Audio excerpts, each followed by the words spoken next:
Okay, and we are live. Welcome to Nightly Book Talks with Existence First. My name is Robert from Existence First.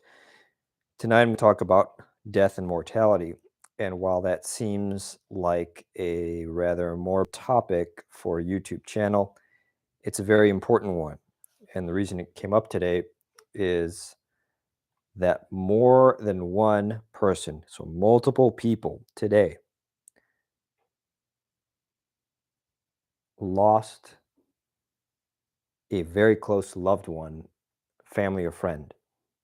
Okay. Multiple people that I know had this happen to them. And it happens to all of us at one point or another. Sometimes we're not too surprised. We see it coming. Maybe the person is 90 years old and we know that they're on the decline. Sometimes it happens suddenly. Sometimes it's an accident. Sometimes the person's very young. But it's actually the highest, death of a spouse in particular. Death of a spouse is ranked as number one most stressful life event in, according to a positive psychology textbook that I read. Wish I still had it. If I did, I'd hold it up, but I don't think I have it still. But it doesn't matter if it's a spouse or not a spouse. If it's a close person to you, it's very painful. And so, what is that? Okay, what are we to make of the pain? That is nature and evolution really just slapping us in the face in a way, or holding us down on the wrestling mat. So the loss of a loved one is painful because it represents a loss in survival and replication. And that's the fundamental process by which humans go about life on planet Earth, right? There's a lot more to it than that, but that's the foundational, that's the most fundamental layer, is that we are survival machines. And so anything that goes counter to our survival is painful. You touch a fire, put your hand in the fire, it hurts, right? You wouldn't go to a therapist and say, I have this problem, every time I put my hand in the fire, it hurts. And I don't like this pain and blah, blah, blah. Doesn't make sense. But you would go to a therapist and say something like, I just lost a family member, I lost a close friend, and it hurts. But why does it hurt? The reason it hurts is that it brings us back to the reality of aloneness in the universe. It also, because it hurts, or I should say, you have to have this concept of like the time perspective of millions of years, right? So throughout millions of years, humans are evolving. They're in these small groups of tribes or whatever. And for someone to lose contact with their tribe, to lose a relationship, that is almost as threatening to your survival as running into a lion, tiger, whatever in the jungle that's about to kill and eat you. And this is why social rejection is such a pain point for virtually every human being, is that it represents a threat to survival. And so what is trauma? Okay, let's come back, or let's weave in a few other psychology topics here. What is trauma? Trauma is any threat to survival. You think trauma, you think, oh, a child being abused or hit or something, or right. No, it's any threat to survival. And loss of a relationship, even a breakup, just a breakup where the person didn't die, they're still alive, but you broke up with them, an intimate partner. You're not there together anymore. Sometimes I coach people who go through something like this, and it's painful, but I remind them that this is nature subjecting you to its forces. And it hurts because you just lost a replication opportunity. Pa- you could have replicated your genetics by having offspring with this person, and you didn't. And nature is going to really, really give it to you for that one. Um, nature is really going to let you have it. But and I know you're thinking, oh well, what if you already had kids with the person and then you separate? It's about the brain doesn't know the difference. The evolutionary history doesn't know the difference. But let's put a little more context to this lecture. So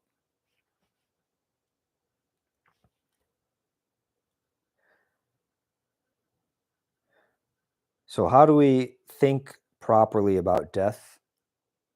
We have to first think properly about life. And every single time I interact with another person, another human being, and I'm not joking here, I'm being serious. When I talk face to face with another human being, here's what I'm thinking. I'm thinking, holy cow, this is amazing that this collection of flesh and tissue and beating heart and neurons firing is orchestrating itself together in such symphony that I can say something, how's it going today? And this biological system can hear that, process it, and respond, oh, I'm doing very well today, or I'm not doing so well today, whatever the answer might be. And I see a person as a process, not as a thing like this book, a thing. It is a process. A person is like a baseball game. Okay, you can't point to one thing and say, oh, yeah, this is the baseball game. You can point to the baseball field, the baseball diamond. You can point to the baseball itself, the ball, the bats that are used, but that's not the baseball game. The baseball game is there's a batter in their batter's box. There's a runner on first and third. There's two outs.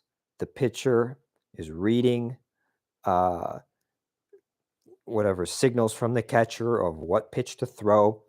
The outfielders are trying to guess where the ball is going to be hit, so they're moving accordingly in the outfield.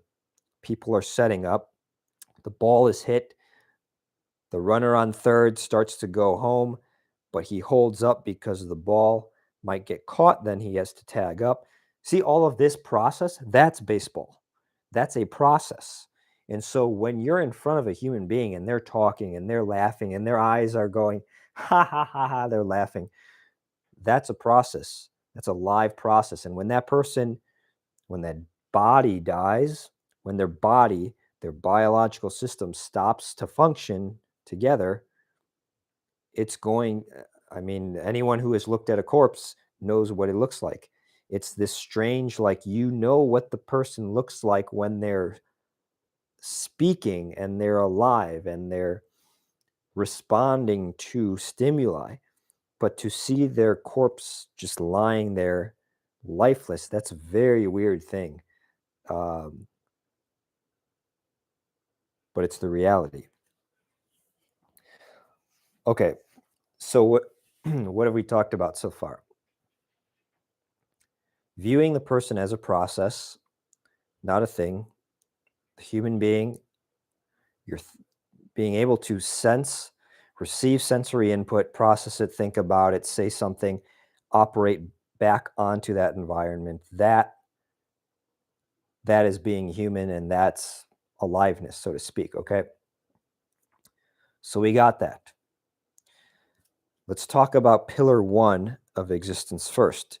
The existence first philosophy has 4 pillars. The first one is biological contingency. There's a reason why it's first, because it's the strongest and it's the most powerful principle and pillar. What is biological contingency? Contingency is a fancy word of saying dependent. Let's make sure I'm not making that up.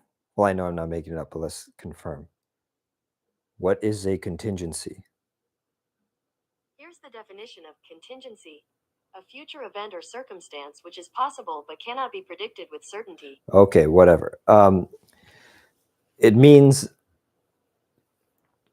that we are biologically dependent on our bodies working. And this is evident. All you have to do is try to stay awake for 2 days, 2 or 3 days, and you will clearly see that your thought processes, your emotions are really not all there like they usually are. All it takes is a couple days of sleep deprivation, and you are a completely different person. And you start to realize, doesn't matter how much you want to accomplish this or that, you can't do it. So that's when our will becomes secondary to the reality of our biology, right? You might want to do it, but if you're sleep deprived, you just might not be able to. And so what you're seeing is there's a certain hierarchy here that's developing. Another example, way back in the day when I thought I might want to go into nursing as a career, I was doing this nurse assistant clinical experience in a nursing home. And this old man walks out of a room into the hallway and looks at me, and I said, "Hey, how are you doing? What's going on?" He says, "I'm not doing well.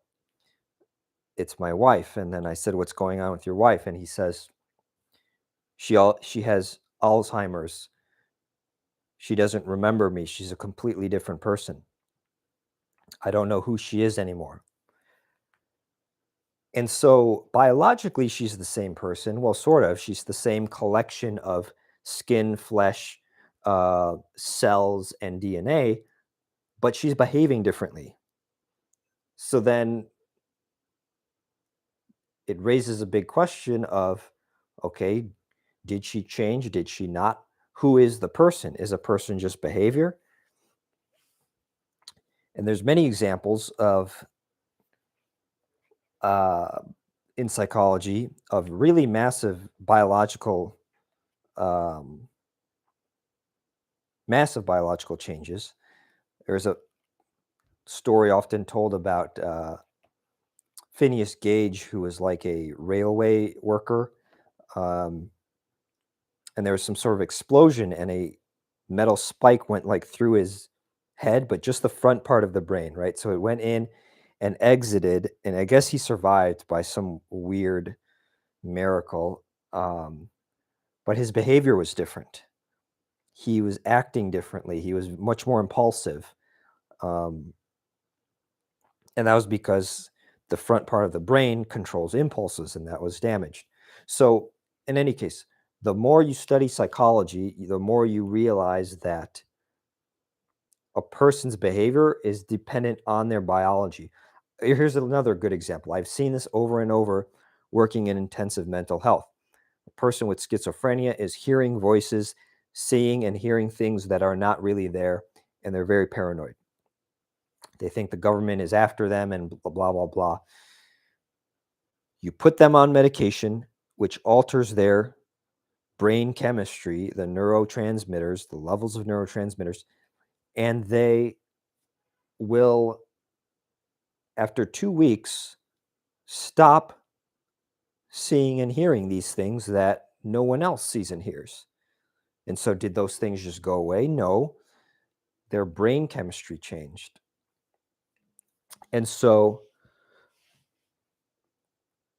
it becomes very clear at that point to me that first and foremost, we are a biological process.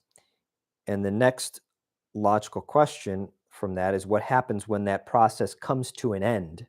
What happens when the blood stops flowing, when the organs stop working, when the eyes don't receive photons that get processed then in the occipital lobe in the back of the brain? What happens when the voice box is not producing vibrational sounds that we recognize as speech or language? When all these things shut down, it's game over. The person is not registering. They don't have any sensory input that they can register and use. They don't have any neuronal activity to think about what's going on. They don't have any muscle coordination to move their body, to speak, to express back into the world what was impressed into them. So this is becoming a long lecture here. We're at 16 minutes.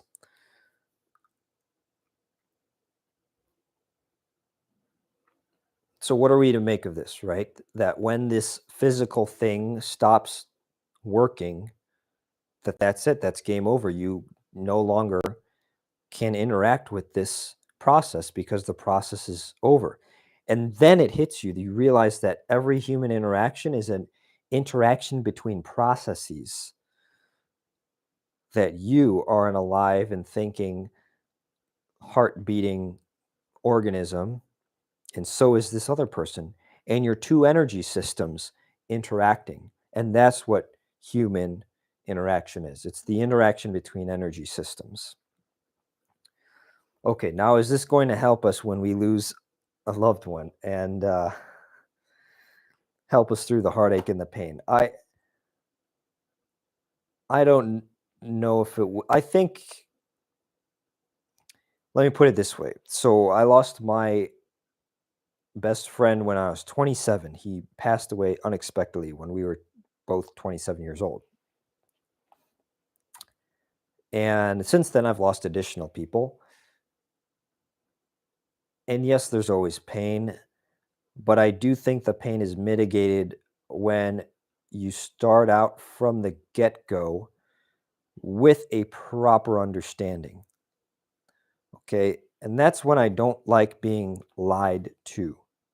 Okay. When people, religious people come around and say, oh, you're going to live forever and blah, blah, blah. And there's a heaven and blah, blah. Seriously?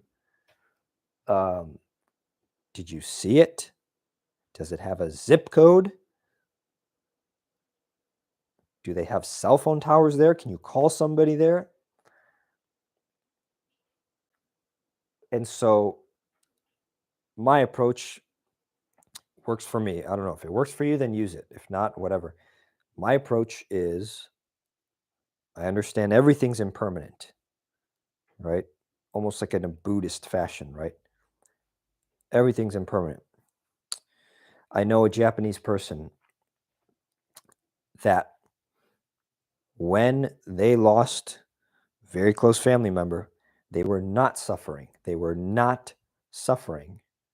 And I asked why. I said, aren't you sad? Like, what do you make of all of this? Aren't you sad that you lost your so-and-so? And the person said this. Well, the Buddha teaches that everything is impermanent. And this is an example of that impermanence.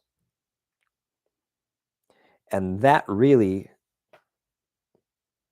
shifted my thinking because I noticed at that moment that this person's emotions, this person was better off emotionally because of their philosophy. They were better off emotionally because of their philosophy. So let's wrap this up. I'm going to read something from The Stranger. I'm going to read the last portion last part of the book. So if you're going to read it and you don't want a spoiler, consider this a spoiler alert, and you can stop watching now. But if you want to hear this, here it is. Long story short, the main character gets in some weird situation with a guy, ends up shooting him by accident. So now he's on trial for like murder. And he's sitting in his cell contemplating the fact that he's going to die. He's contemplating mortality. And he says this. I should have read this before before I started filming. He says, "For the first time in a long time, I thought about Mother. I felt as if I understood why at the end of her life she had taken a fiancé, why she had played at the beginning again. Even there, in that home where lives were fading out, evening was a kind of wistful respite. So close to death, Mother must have felt free then and ready to live it all again. Nobody had the right to cry over her. And I felt ready to live it all again too." Notice this guy's pretty much on like death row. He's about to be like executed the next day in like town hall or something, or city square, town square, whatever. As if that blind rage had washed me clean, rid me of hope. For the first time in that night, alive with signs and stars, I opened myself to the gentle indifference of the world, finding it so much like myself, so like a brother, really. I felt that I had been happy and that I was happy again. For everything to be consummated, for me to feel less alone, I had only to wish that there be a large crowd of spectators the day of my execution, and that they greet me with cries of hate.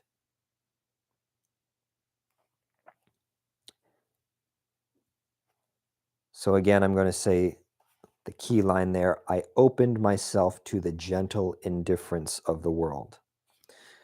People born, people pass. The world is indifferent. This happens because of nature, and nature cares about survival and replication.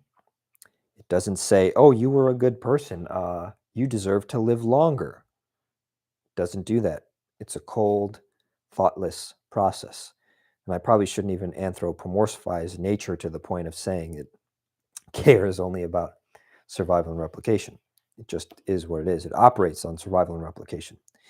But it's indifferent to choosing, like if you have a friend who suddenly dies in gets hit by in a car accident, right? That was not their fault. Where was God on that one? Where was the world on that one? The world is indifferent. The world operates on laws of physics. If the car had enough speed and hit your friend, and now your friend is biological process stopped in the body, you no longer have that friend you can interact with. And there's a kind of like the book says, there's an indifference. There's an indifference to the world. And I don't think there's much we can do about that. Maybe we can try to make the world a better place, and we can try to do good things for each other, but we're still living in a world that operates based on certain rules. And this will be my last point here, is that I don't think we have a choice other than to submit to nature,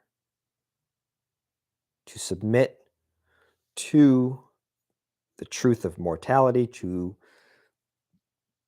these things. I mean, you could fight it, right? I mean, you can have cancer, and then you can create or find a cure for the cancer, and blah blah blah. But I mean, apart from that, you can't change when someone passes, it's done and it's decided, and to resist that is almost foolish. And to focus on your will that you want it to be different. You want it to be different is